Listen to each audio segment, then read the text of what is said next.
3, 4.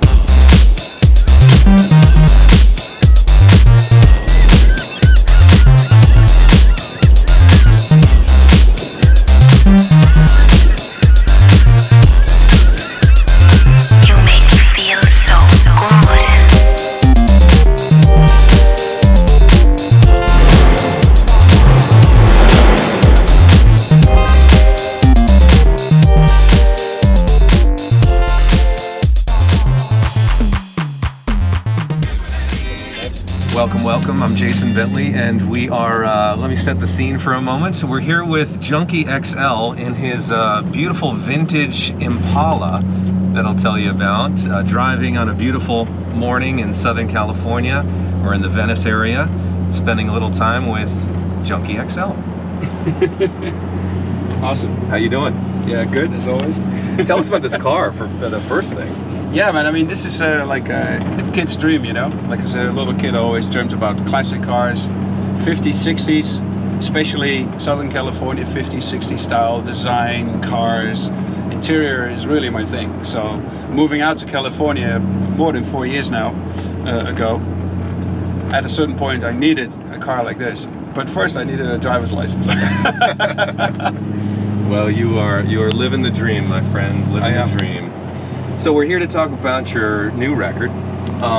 What album is this? How many albums do you have out so far? As Junkie XL, this is my 5th album. So the album's called Boom to Back At Ya, and this is, I know, how is it different than earlier albums? It seems like you definitely have a few vocal songs, but it seems more electronic, sample-based vocals, and maybe a little more you for some reason. Yeah, I mean, every album that I made so far is more like a conceptual album, you know, just like always trying to figure out what I wanted to do on forehand before I actually did it. Like ideas about like a pirate internet radio station.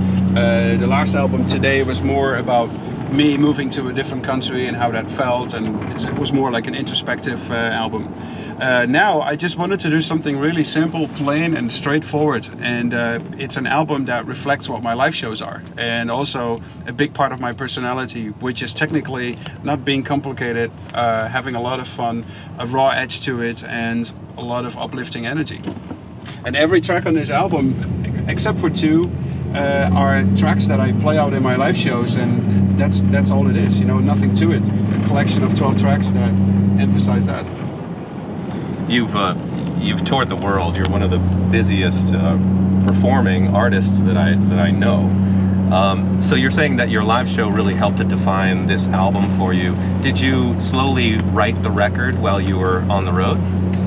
Kind of, but what really defined the record is also talking to my fans, not only on MySpace and the MySpaces of the world, but also in the flesh, you know, meeting fans and talking about that. And so many kids, you know, out there said like, Tom, you should do like just like a live record, just like 10, 12 floor fillers, you know, and do all the other stuff on separate releases or as remixes. And while I was on tour last year, I started making tracks, and the first track I did was More, and that was February last year, and I continued writing tracks until August, and I was on tour that whole time period. So every time I had a new track, I played it out, and it was really, you know, really good feeling to play those tracks and see the response of people. And some of the songs that people have never heard before, the response was better than some of the bigger hits, between quotes, you know, just like the Coldplay remakes or some of the older Junkie XL songs that were massive club tunes.